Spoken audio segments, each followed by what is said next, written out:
কি, কেন, কার জন্য, কিভাবে, বলেন। আবার বলেন। কির উত্তর হলো ফরজ ওয়াজিব ছাড়বো না, সুন্নতগুলো ছাড়বো না, নফলগুলো ছাড়বো না। কির উত্তর কি? ফরজ ওয়াজিব ছাড়বো না, সুন্নতগুলো ছাড়বো না, নফলগুলো ছাড়বো না, গুনাহগুলো করবো না। সুবহানাল্লাহ। কির উত্তর কি বলেন? ফরজ ওয়াজিব ছাড়বো না, গুনাহগুলো করবো না, ফরজ ওয়াজিব ছাড়বো না, কোনো গুনাহ করবো না, সুন্নতগুলো ছাড়বো না, নফলগুলো ছাড়বো না। কির উত্তর বুঝা আসছে তো? কির উত্তর কি কি?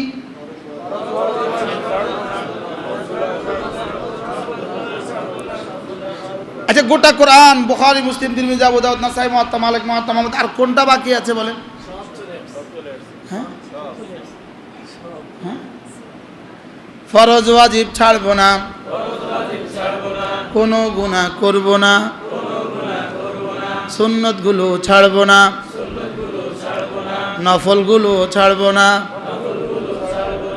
ফরজ ওয়াজিব করবো কেন? জাহান্নাম থেকে বাঁচার জন্য। গুনাহগুলো ছাড়বো কেন? জান্নাতে যাওয়ার জন্য।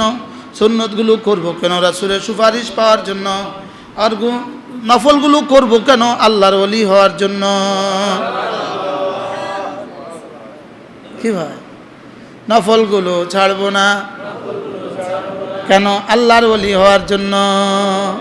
সুন্নতগুলো ছাড়বো না আল্লাহর ভালোবাসা পাওয়ার জন্য, রাসূলের শাফাত পাওয়ার জন্য। কালকে রাত 4টা বাজে, 4টা, প্রতিটা সেকেন্ডে ইমাম আহমদ ইবনে হাম্বল রাহিমাহুল্লাহ বলেন, কোন কিতাবের মধ্যে আছে, শেখ আব্দুল ফাত্তাহ আবু গুদ্দার রাহিমাহুল্লাহর একটা কিতাব আছে, সবরুল উলামা, এটার মধ্যে লেখা আছে,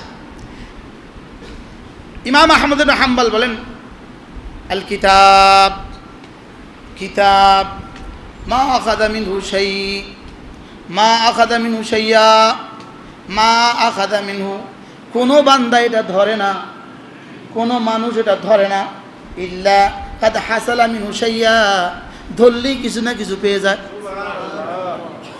কি বলছি বন্ধ? এই সামনে আসেন, আমার ইমাম সাহেব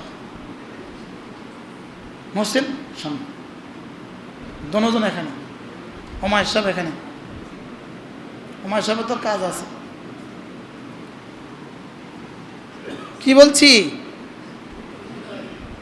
ওস্তাদরা একজন দাঁড়ায়া, যেই বালিক পুরুষ আসবে, মেহমান আসবে, ভিতরে ঢুকাবেন, আর না বালিক বাচ্চা আসবে, বাইরে রেখে দেবেন। কি বলছি বলেন তো?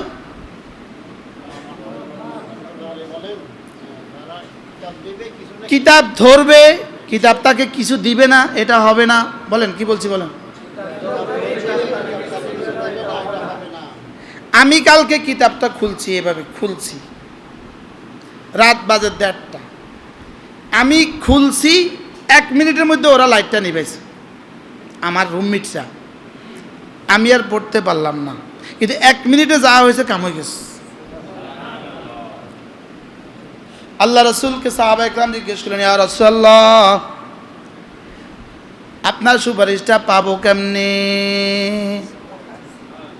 একটু বলেন, সুপারিশটা পাবো কেমনে? কোন আপনার সুপারিশটা পাবো কেমনে?